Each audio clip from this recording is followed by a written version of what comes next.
Y este libro de Filemón que escribió el apóstol Pablo es una carta personal que él le dirige a este hombre llamado Filemón, el cual tiene como título el libro Filemón. Y Filemón era un hombre de dinero. Filemón era una persona que ya había recibido a Cristo en su vida y era líder en la iglesia. Era líder de la iglesia de Colosa, el libro de Colosenses. Este hombre Filemón pertenecía a esa congregación o a esa iglesia. Pero este hombre Filemón era una persona muy reconocida por su tarea, por sus funciones dentro de lo que Dios estaba haciendo en la iglesia de Colosenses, en la iglesia de Colosa. Y Filemón era un hombre de dinero porque él tenía negocios y dentro de lo que era dueño de esclavos. Para ese tiempo se cree que la población de Roma, una tercera parte de la población eran esclavos. Y en este caso Filemón tenía a su cargo varios esclavos. La Biblia no me dice cuántos esclavos tenía, pero ciertamente tenía dinero, tenía una posición social, económicamente hablando, alta o cómoda, vamos a decirlo de esa manera. Y Pablo en este caso, mira qué interesante, que le envía una carta estando en la prisión a este hombre llamado Filemón, a un líder de la iglesia. Y se la dirige a él, y posiblemente dentro de los nombres que se menciona a Apia. Muchos estudiosos entienden que Apia era su esposa, ¿verdad? No podemos confirmar eso, pero muchos creen que sí. Ciertamente si lo dirige, si menciona su nombre, es porque de alguna forma u otra Apia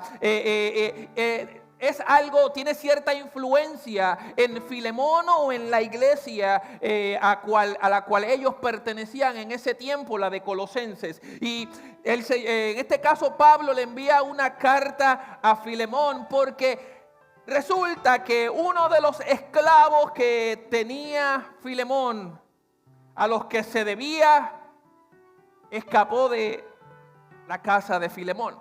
Filemón reunía a la iglesia en su casa. En ese tiempo no habían estructuras como las que tenemos hoy, sino que se reunían en hogares. Y una de las iglesias se reunía en su casa. La carta lo especifica. Pero mira qué interesante que Pablo, estando en Roma encarcelado, y Filemón en Colosa o en Colosenses, le envía una carta porque estando él en Roma encarcelado, llega un preso llamado Onésimo. Un hombre que no le era útil a Filemón. Un hombre que no le era beneficioso, porque probablemente era un dolor de cabeza, probablemente le traía muchos problemas a Filemón. Se cree que cuando Onésimo salió huyendo de la autoridad y de la casa de Filemón, se cree que junto con él se llevó posesiones o algunos bienes materiales. La Biblia no me lo especifica, pero quiero compartir con ustedes estos datos o estos detalles que entiendo son pertinentes, ¿verdad?, mencionar en este mensaje. Y junto con él, muchos creen que se llevó bienes. Y una de las razones por las cuales este hombre llamado Onésimo huyó a Roma es porque en esos tiempos los esclavos eran esclavos por varias razones. Una de ellas era porque nacían en un territorio que a su vez ese territorio estaba subordinado permanentemente a otro territorio o a otra ciudad o a otro pueblo, que ellos lo gobernaban o los dominaban o eran propiedad de ellos. Y todos los que nacían en ese territorio por nacimiento eran esclavos, se convertían en esclavos. También habían esclavos que se hacían esclavos porque tenían una deuda, porque esta persona le debe tanta cantidad o le debe una deuda a esta persona, y a modo de pagarle esa deuda se hacía esclavo de esa persona a la que le debía hasta tanto cumpliera con su trabajo, su tiempo, esa deuda que tenía, y luego era libre, dejaba de ser esclavo. También estaba el esclavo como objeto que era propiedad total de su amo. Era propiedad total.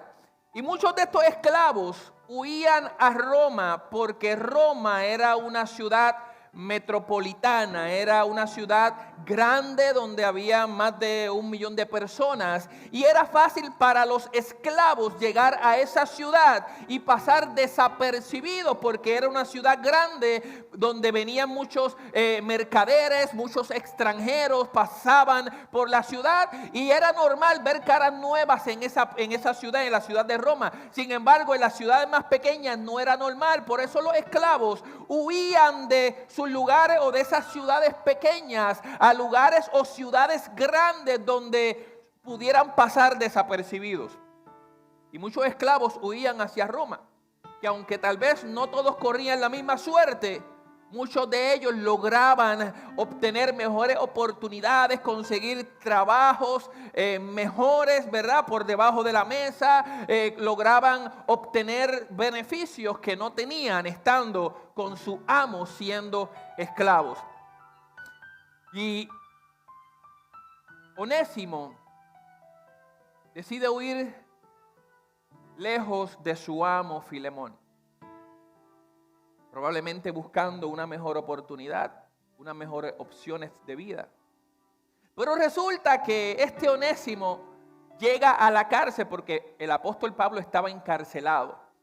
No sé qué fue lo que pasó, me imagino que tal vez lo identificaron o cometió algún crimen, no sé, y terminó en la cárcel. Resulta que estando en la cárcel conoce nada más y nada menos que al apóstol Pablo, el líder de Filemón, quien era su dueño y su amo.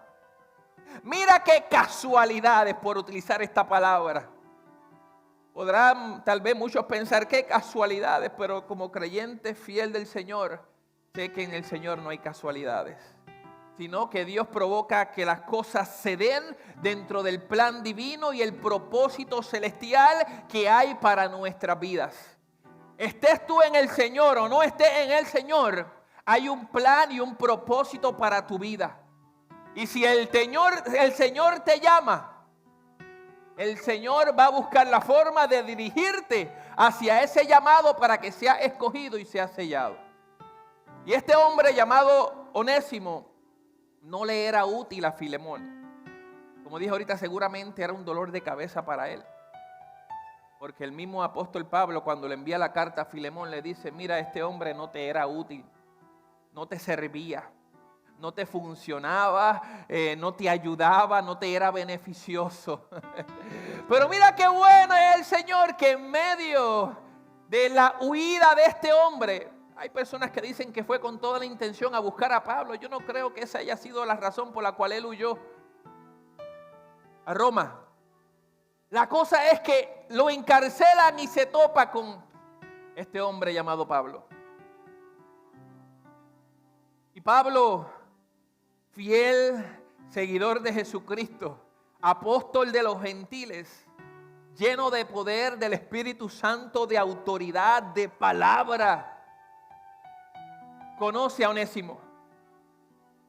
Y aunque la palabra no me abunda, podemos entender que él lo llevó a los pies de Jesucristo. Que en medio de la huida de Onésimo, tal vez para buscar unas mejores opciones, tal vez para salir de esa esclavitud, huye, pero se encuentra con el hombre de Dios, y el hombre de Dios le presenta a un Cristo vivo, le presenta una oportunidad en medio de su condición, le presenta una salida, una solución en medio de su condición. A tal punto que este hombre, sin duda alguna, se convierte a Cristo. Y comienza Pablo a discipularlo en el tiempo que lo tuvo en la cárcel. Lo discipuló, lo guió, le enseñó, lo capacitó en el tiempo que no sabemos cuánto tiempo fue, pero fue suficiente para que Dios hiciera una obra en este hombre que ya no era útil y no funcionaba a su amo. Y ahora el apóstol Pablo le dice: mira, le envió la carta a Filemón. Filemón, este hombre que no te era útil, que tal vez te era un problema, que tal vez huyó de tu casa, llevándote algo, robándote algo y con una gran deuda. Mira, ¿sabes qué? No lo veas como un esclavo más, sino velo como un hermano en Cristo, porque Él me sirve. Antes no te era útil, pero ahora nos es útil para el Evangelio, para el Señor. Y te dejo claro que Onésimo significa útil. Eso es lo que significa su nombre. Sin embargo, no le estaba haciendo honor a su nombre. No estaba siendo útil. Porque hay veces que nosotros sin el Señor no vamos a encontrar el propósito de vida. Si Jesús no está en nuestra vida, nosotros no vamos a poder sentirnos plenos. Y yo sé que Onésimo no se sentía pleno. No hacía honor a su nombre. No le era útil a nadie. Sin embargo, se encontró con el caballero de la cruz llamado Jesucristo, el que habitaba en el corazón y en la vida de Pablo, que estaba encarcelado, que estaba lleno del poder del Espíritu Santo. Y este hombre le predica el Evangelio, le enseña a Onésimo, y Onésimo sufre una transformación. Una transformación. Y Pablo le envía una carta con el mismo Onésimo a Filemón. Mira, Filemón, ya la leímos la carta. Recíbelo como tu hermano, no como un esclavo más. Y me fascinaron las palabras de persuasión que utilizó el apóstol Pablo en esta carta. Yo quisiera tener esa sabiduría y esa capacidad de hablar, de persuadir a las personas con amor, sin utilizar palabras hirientes o que se sientan ofendidos, o que yo tengo la autoridad porque yo soy el apóstol Pablo. Él, siendo el apóstol Pablo, teniendo autoridad, siendo quien era, él acudió a la persuasión con amor para llevar a Filemón y a Onésimo a una restauración, a una relación restaurada, a una transformación en sus vidas, a una reconciliación. Y saben que quiero, como le estaba diciendo ahorita, los esclavos eran esclavos muchas veces por deudas, porque tenían una deuda. Y hoy en día lo podemos traer a nuestra vida. Ciertamente, cuando tenemos una deuda, una tarjeta de crédito trepada por los $20,000, somos esclavos, ¿verdad?, del sistema. Somos esclavos de esa deuda que tenemos.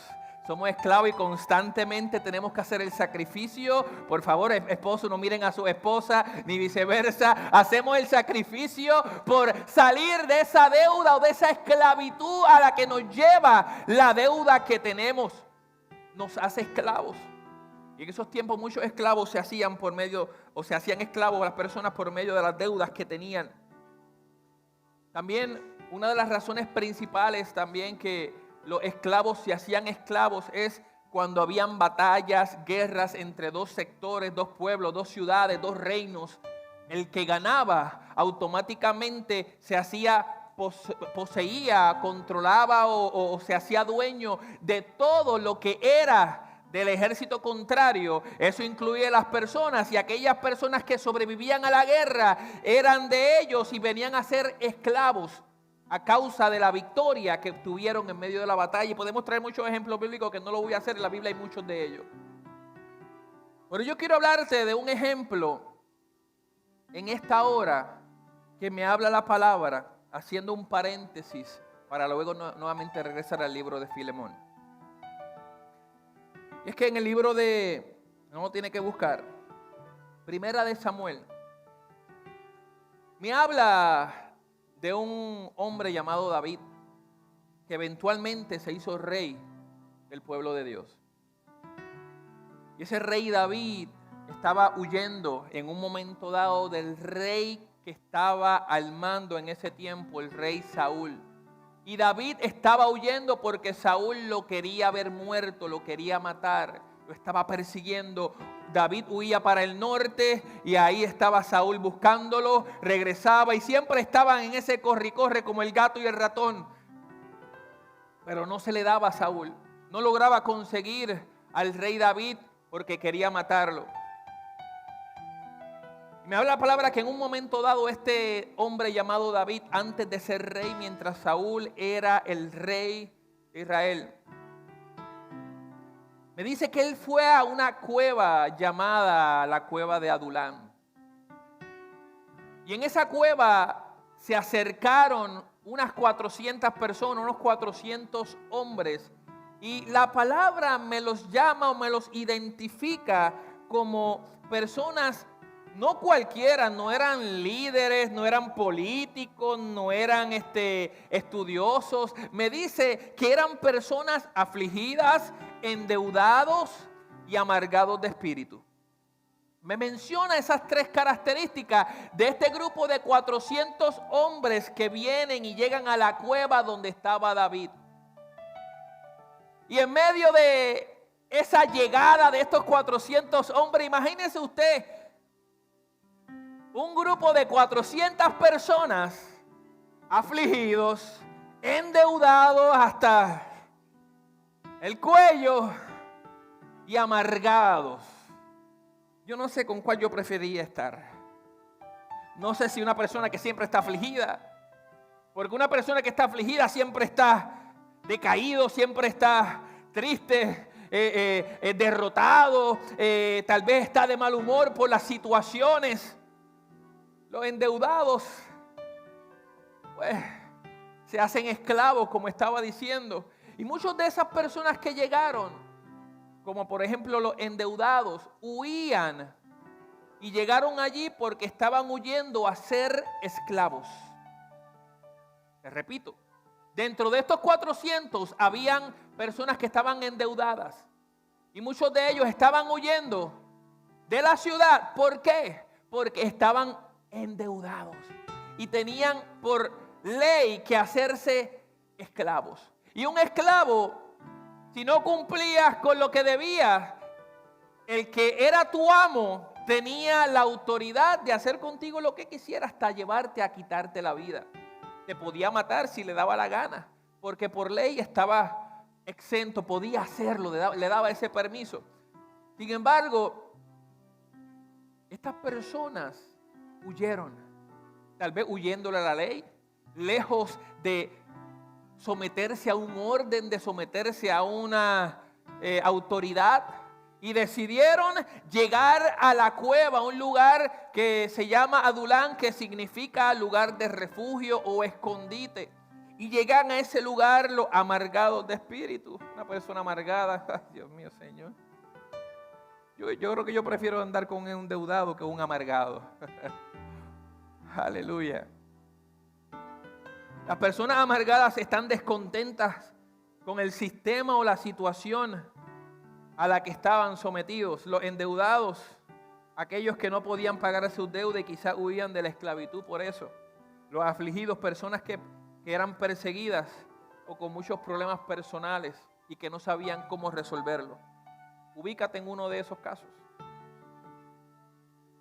La cosa es que llegan a un refugio donde hay un hombre llamado David.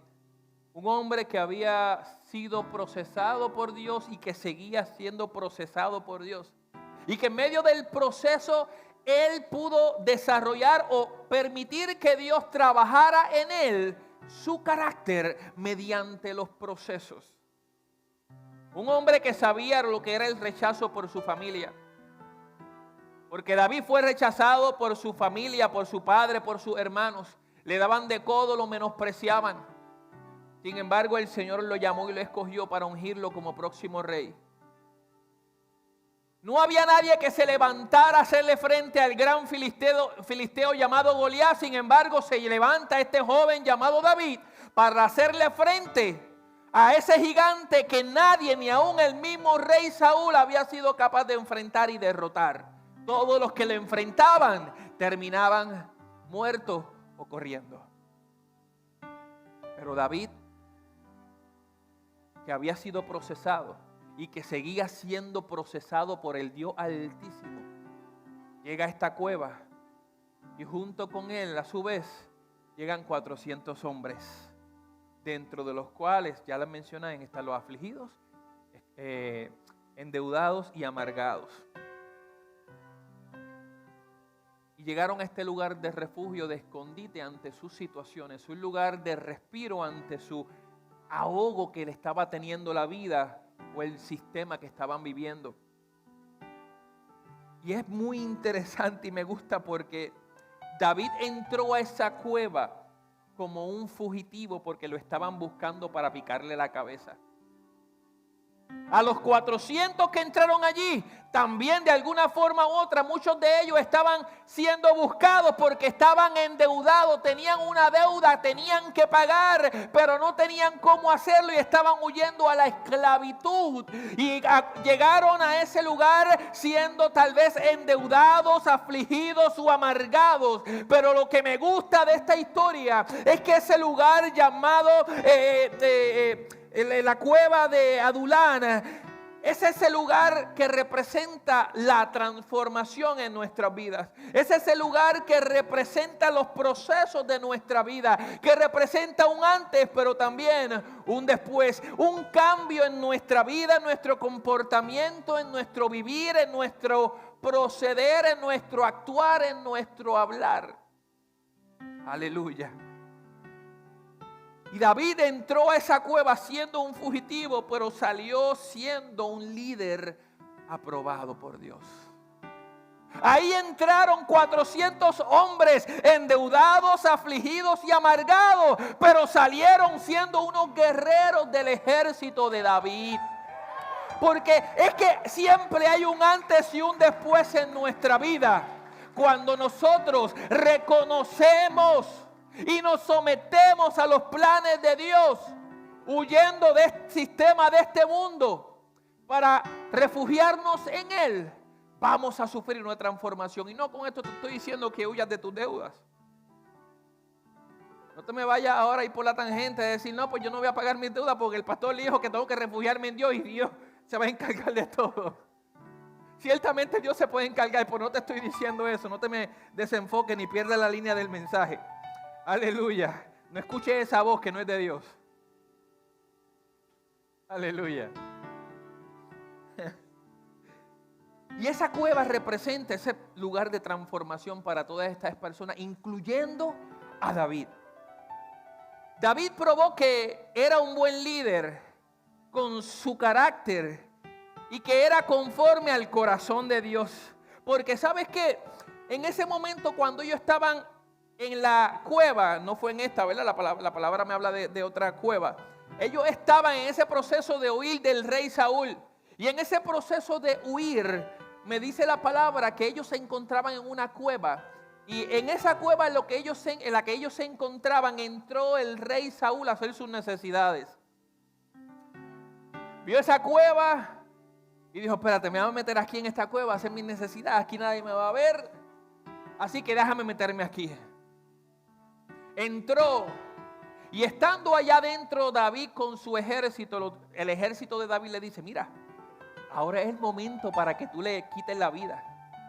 El Señor te había prometido que te lo iba a entregar en tus manos. Este es el momento de que le limpie el pico, de que le corte la cabeza. Y David tal vez en su humanidad se vio tentado, pero él entendía que no era lo correcto porque era el ungido de Jehová. Y a pesar de la influencia que estaba recibiendo por parte de su ejército, de matar al rey que lo estaba buscando para matarlo, era ante los humanos la oportunidad perfecta, precisa, para deshacerse de aquel que lo estaba persiguiendo. Sin embargo, él decidió no hacerlo. Le corta un pedazo de su ropa. Y cuando el rey Saúl, sin haberse dado cuenta, va saliendo de la cueva, viene David y le dice, mi señor, espérate, te lo estoy diciendo en mis propias palabras. Se arrodilló, se postró al piso, le dio honra, se humilló ante él, reconoció que era el ungido de Dios.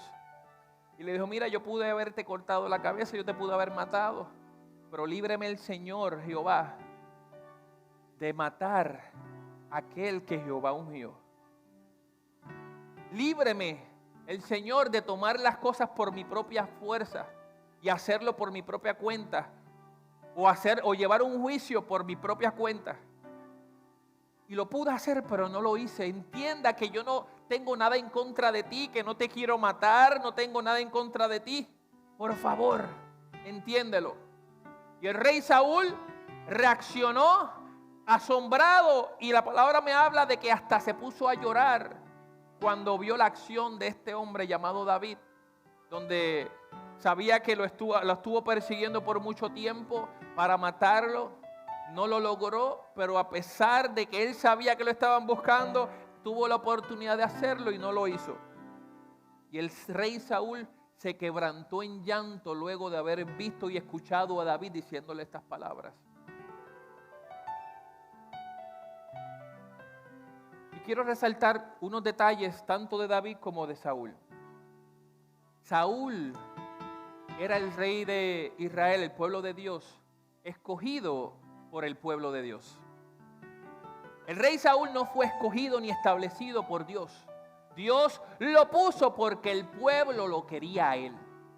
Quería un rey porque veían que las demás naciones y pueblos tenían un rey. Y ellos decían, si los demás tienen rey, nosotros queremos también un rey. Cuando no necesitaban porque tenían a Jehová. Sin embargo, Dios, en medio de su terquedad y su deseo, su petición, le contesta la petición y le da un rey. Ok, está bien, pues vamos a poner aquí vamos a ungir a Saúl como rey. No estaba en mis planes, pero si esto es lo que ustedes quieren, allá ustedes. O sea, Saúl fue un hombre escogido por el hombre.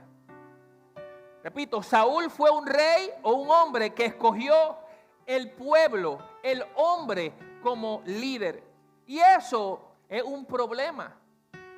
Cuando el hombre es escogido por el hombre, va a traer problemas. Ciertamente a un hombre escogido por Dios acarrean con él debilidades, situaciones, pero más aún cuando el hombre no es escogido o llamado por Dios. Y Saúl, no siendo llamado por Dios, sino llamado por el pueblo, asume la responsabilidad de rey. Estuvo muchos años siendo rey. Sin embargo, el carácter en este hombre no había sido formado. No tenía un carácter como Dios quería que tuviera, o como necesitaba que el rey tuviera carácter. No estaba firme. ¿Y por qué te digo esto? Porque hubo dos acontecimientos que el rey Saúl hizo, dos cosas que hizo en contra de la voluntad de Jehová. La otra vez, hace unos días, predicaba unas semanas sobre la obediencia y mencioné el tema o esta porción de Saúl, donde que era mejor la obediencia que los muchos sacrificios. ¿Se acuerdan? Estamos hablando de la misma historia. Y es que Saúl, en medio de la guerra, en vez de destruir todo como Dios se lo pidió, se quedó con algo. También era de costumbre, establecido por Dios, que el sacerdote, en este caso Samuel, antes de que el pueblo fuera con Saúl a la guerra, iban a sacrificar o llevar ofrenda, holocausto a Jehová para asegurar la bendición y el respaldo de Jehová en medio de la guerra, antes de ir a la guerra. ¿Qué pasa? Que Saúl, en medio de su desespero, ya habían pasado 7 días y no llegaba Samuel para hacer el sacrificio. No llegaba Samuel y ya los filisteos, el ejército contrario, estaban rodeándolos. Y él estaba desesperado, y el pueblo, en medio del desespero, le dice: ¡Ey! Mira, Saúl, que estamos esperando. Y no fue capaz de esperar al hombre de Dios, al sacerdote, para que hiciera lo que tenía que hacer. Y se dejó llevar por la euforia, la emoción que se estaba levantando en el pueblo. Y en lugar de esperar, como Dios había dicho, respondió a lo que el pueblo le estaba pidiendo. Otro foul, otro strike, que lo llevó a ser destronado, porque su carácter no había sido formado en el proceso, no había sido formado en las dificultades, no había sido formado en el horno de fuego. Sin embargo, David, por otro lado, vemos que él se sujetó a los procesos, que él no exigió nada más allá de lo que tenía. fue pastor de ovejas. Y cuando sus hermanos estaban en casa con papá, él estaba haciendo el trabajo que nadie quería, matando leones y osos con sus propias manos, enfrentando procesos difíciles donde su vida era tentada, mientras sus hermanos tal vez se echaban frescos. David fue procesado de muchas formas. Y a diferencia de Saúl, David probó que era un líder con carácter y conforme al corazón de Dios.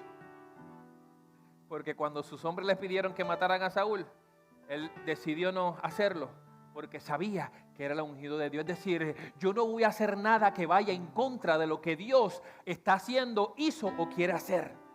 Yo no estoy aquí para responderle a este grupo de hombres que llegaron aquí y que son parte de mi ejército, son de bendición y de ayuda para mí, pero yo no estoy aquí para responder a lo que ellos me pidan, sino para responder a lo que Jehová me ha pedido y me ha llamado a hacer. El pastor o el líder que se sujeta a lo que el pueblo le pide, definitivamente va a ir a la ruina. He visto iglesias que el orden de ellos, lo respeto, es la iglesia está primero y después está el pastor. Y el pastor en ese sentido se tiene que sujetar a lo que pide la junta, a lo que piden los ancianos, a lo que piden los líderes. Y eso es un problema.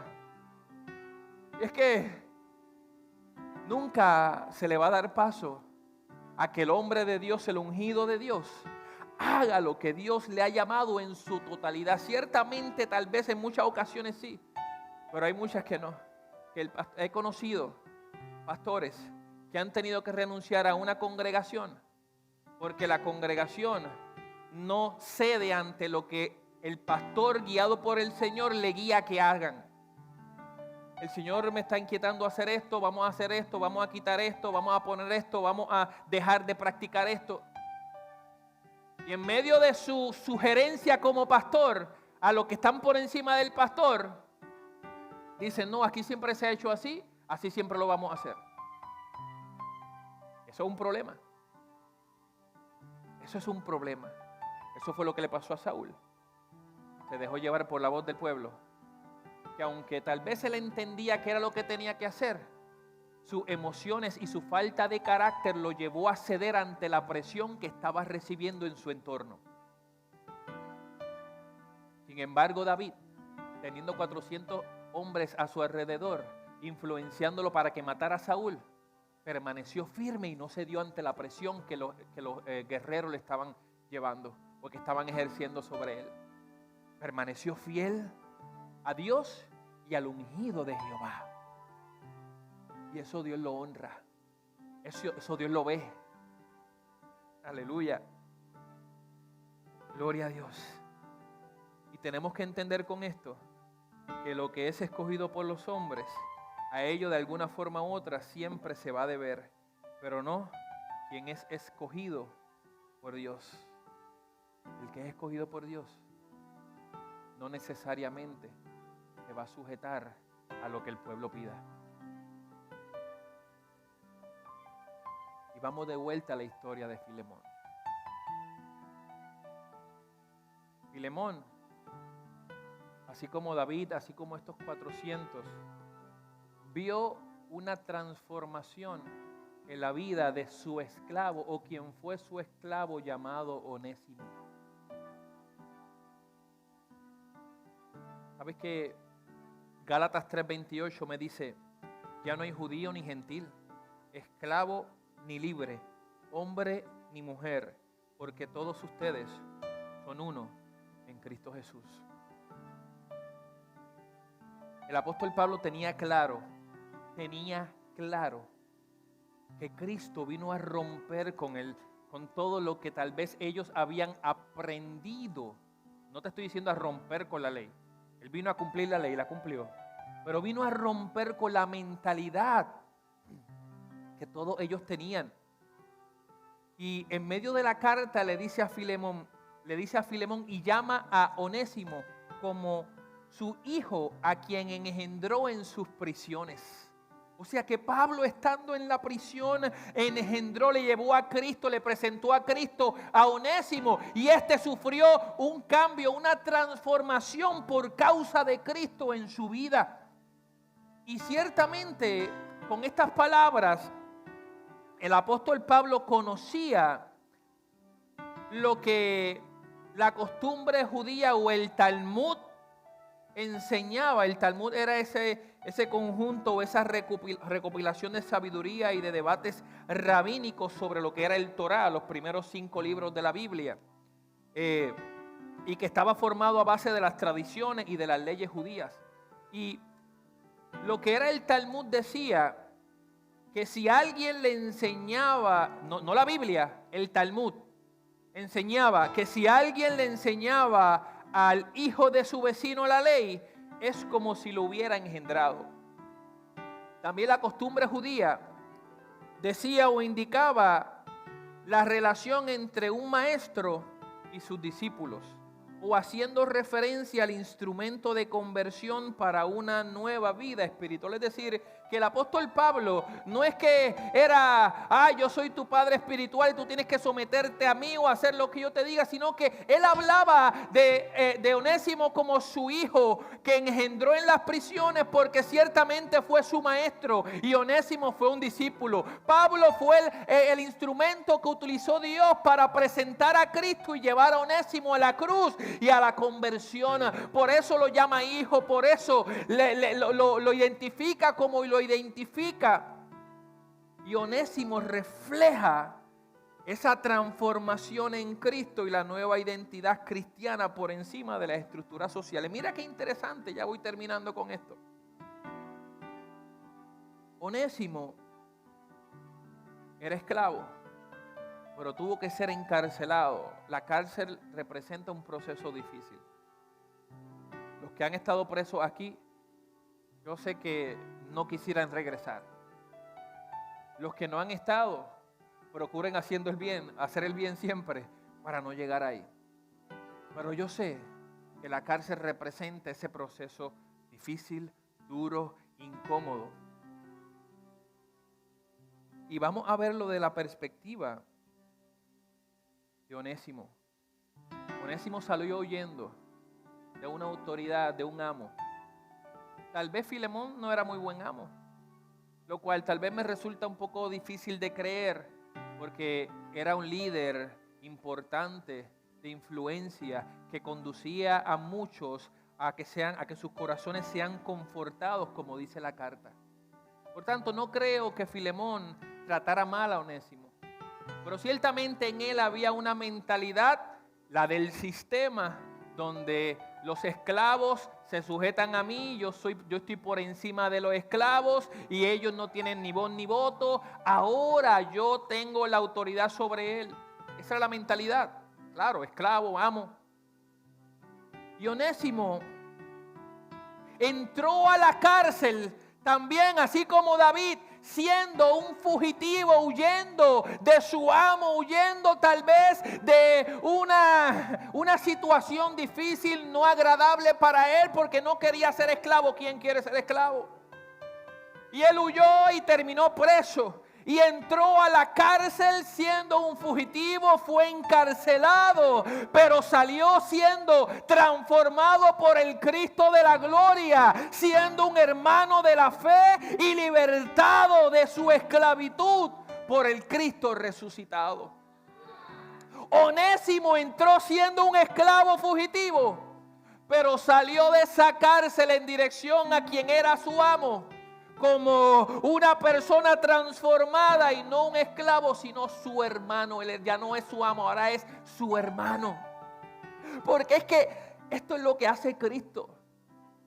Cristo, a Él no le interesa la posición social que tú puedas tener, si tienes buen trabajo o no, si aportas mucho o aportas poco o no haces nada. El Señor no le interesa nada de eso. Él lo que busca es que tú le entregues tu corazón, tu vida a Él, para transformarla para bien. Porque los enlutados, los que llegaron a la cueva de Adulán con David, los endeudados, los afligidos, los amargados, llegaron ahí en una condición, pero salieron en otra. otra. Eso es lo que hace Cristo en nuestra vida. Nos transforma. Y dejamos de ser lo que éramos antes. Dejamos de practicar lo que practicábamos antes, porque su luz admirable viene a mí y me llena, me transforma, me lleva de la mano en medio de los procesos. Y cuando antes me llamaban esclavo, ahora no me llaman esclavo ni me ven como tal, sino que me ven como hermano, en el mismo nivel, porque en Cristo todos somos iguales. Porque Cristo perdona, justifica, transforma y liberta. Y eso hizo Cristo en Onésimo. Eso hizo el Señor en él. Y después vino el Espíritu Santo para rematar. Le puso el sello. Era esclavo, ahora eres hijo de Dios. Aleluya. Aleluya. Como dice Gálatas 4:7, así que ya no eres esclavo, sino hijo. Y si hijo, también heredero de Dios por medio de Cristo. Y el libro de Efesios, capítulo 1, versículo 13, dice, fuisteis sellados con el Espíritu Santo de la promesa, aleluya, que es las arras de nuestra herencia hasta la redención de la posesión adquirida para alabanza de su gloria. Onésimo llegó a la cárcel fugitivo en una condición no agradable, tuvo un encuentro con Cristo, el hombre de Dios Pablo le presentó a Cristo y él recibió y abrió su corazón a él y sufrió una transformación, fue perdonado, fue justificado, fue transformado y fue libertado. Aleluya, fue libertado. Y mira qué interesante que uno de los líderes de la iglesia del segundo siglo, uno de los líderes de la iglesia del segundo siglo, llamado Ignacio de Antioquía, en sus escritos, muy conocido por ser un líder y por sus escritos que son ricos y que traen mucha información a lo que era la iglesia y lo que vivía la iglesia en esos tiempos. Este hombre llamado Ignacio en sus cartas menciona a un Onésimo. No sabemos si estamos hablando del mismo Onésimo de Filemón. No puedo asegurar eso. Pero este hombre en el segundo siglo, en sus cartas, habla de un hombre llamado Onésimo que era obispo de Éfeso y que posiblemente es el mismo Onésimo del cual habla la carta de Filemón. ¿Qué te estoy diciendo con esto? Es que de lo vil y de lo menospreciado escoge Dios para avergonzar al sabio. Escoge Dios para que los que se creen que están por encima, que son la última Coca-Cola del desierto con todo y hielito, hacerlo entender que Cristo no va con eso, sino que aquello que tú rechazas, aquello que tú descartas, aquel que tú no quieres perdonar, aquel que tú no quieres verlo en victoria, en abundancia, viene Cristo para transformarlo y posicionarlo en un lugar alto juntamente con Cristo. Aleluya. Gloria a Dios. Y Onésimo, yo quiero creer que Onésimo, el que me habla Ignacio de Antioquía, es el mismo de la carta de Filemón. Repito, esto no está confirmado, pero yo me inclino a creer que está hablando del mismo, porque este Onésimo tuvo un encuentro real y verdadero con Jesús. Se encontró físicamente con el apóstol Pablo. Y yo no sé cómo era el apóstol Pablo físicamente, pero por su escrito en la palabra, verdaderamente un hombre que yo me sentaría a escucharlo y seguiría escuchándolo y escuchándolo y escuchándolo y escuchándolo. Y yo sé que Onésimo sufrió una transformación increíble en la cárcel por manos o por como instrumento el apóstol Pablo. Y si este Onésimo, siendo esclavo, experimentó la gracia, el favor, el perdón, la justificación, la transformación de un Cristo vivo, el Cristo que le presentó Pablo, y regresó a Filemón, un líder de la iglesia, yo creo fielmente que Filemón, cuando lo recibió como hermano y fue instrumento para catapultar a Onésimo hacia lo que Dios tenía con él. Y es que aquí no importa tu pasado, no importa lo que tú hiciste, no importa si estuviste encarcelado, si fuiste esclavo de tu humanidad, de tus deseos, de tus errores, de tu mentalidad, de tus pensamientos, de tu crianza, de lo que te enseñaron. Tal vez fuiste esclavo, pero Cristo vino a transformarte, vino a darte vida y vida en abundancia, vino a quitarte la esclavitud, darte libertad y llevarte a lugares de gloria juntamente con Él.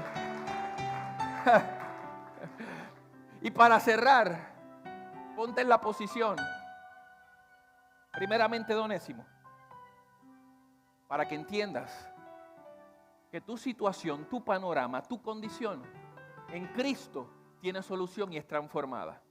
Y por último, vamos a poner en los zapatos de Filemón. Vamos a poner los zapatos de Filemón.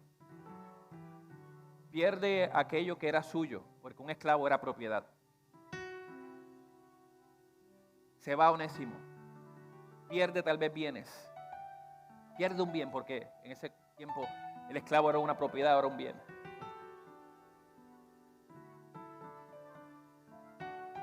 Tal vez Filemón se echó a llorar. Tal vez Filemón se lamentaba por aquello que había perdido, por aquel que se había ido, porque aunque no le era útil,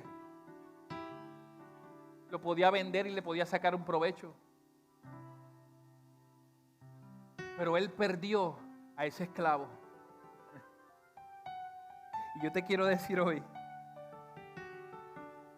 que aunque tú tal vez estés lamentándote, preocupándote por lo que perdiste, por lo que se fue, por lo que ya no está, tú tienes que comprender, así como cantábamos ahorita, cantaré y los muros caerán. Yo seguiré creyendo por mi milagro, esperando por mi milagro. Yo seguiré creyendo que los hijos pródigos van a volver. Yo seguiré creyendo que Dios, en medio de mi proceso, de mi situación, aquello que yo perdí y que tal vez en un momento no me era beneficioso, no me ayudaba, no me era útil, Dios está procesándolo, Dios está trabajándolo, Dios está obrando en eso. Aleluya. Para mi beneficio y para beneficio de Él. Porque a veces nos lamentamos y nos ponemos a llorar por lo que perdimos, por el que se fue, por la que se fue. Mamá, papá, tú que estás aquí y que te lamentas y derramas lágrimas por tu hijo, por tu hija, ¿sabes qué? Entiende que tu posición debe ser la posición de Filemón. Sigue sirviendo, sigue trabajando en la obra, sigue siendo un líder en la iglesia y el Señor se encargará, aún en la prisión de tus hijos, llevarlo a un encuentro con el caballero de la cruz y van a regresar transformados, van a regresar llenos, van a llegar siendo líderes influenciados por el poder del Espíritu Santo, para cumplir con el propósito que Dios ha trazado para ellos. Si tú lo crees, ponte de pie y dale un fuerte aplauso al que vive y reina por siempre y para siempre. Aleluya. No es tiempo de lamentarte. No es tiempo de preocuparte o llorar por lo que ya no está, por lo que ya no tienes, por lo que se fue, por lo que pasó. No es momento de eso. Es momento de seguir poniendo tu mirada en Cristo Jesús. Porque lo que se fue, tienes que aprender a confiar en el Señor y ponerlo en las manos del Señor. Te quiero contar un testimonio breve mío. Antes de yo casarme con mi esposa hermosa, obviamente fuimos novios y amigos.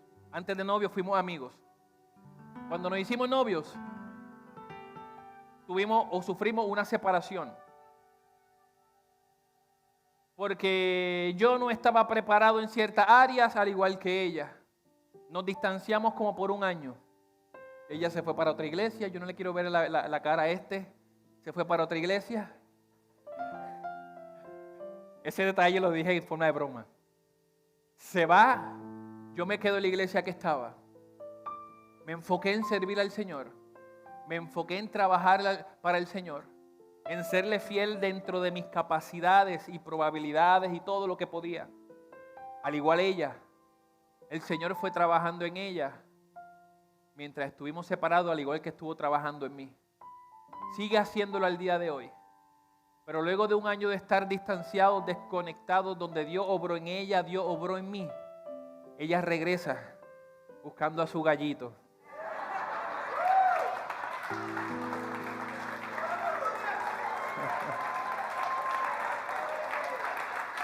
Porque los dos sufrimos una transformación por medio de Cristo. Y aquello que nosotros no podíamos hacer, el Señor lo hizo en nosotros. Nos unió para glorificar su nombre. Y al día de hoy darnos y llevarnos hacia donde nos ha llevado. ¿Qué te estoy diciendo con esto? No te lamentes por lo que ya no tienes, por quien se fue. Enfócate en Dios y entrégale el resto al Señor. Que si es su voluntad va a regresar. Y va a regresar transformado, transformada. Mamá, papá, lo que en un tiempo vistes y dejaste tal vez de ver por los procesos, las dificultades, las heridas, el distanciamiento, los procesos, confía en el Señor. Deposítalo todo en las manos del Señor, pero tú no te quedes lamentándote. Tú sigues sirviendo, tú sigues trabajando, tú sigues buscando su presencia, tú sigues fortaleciéndote en Él y deja que Él obre y transforme aquello que ya no está.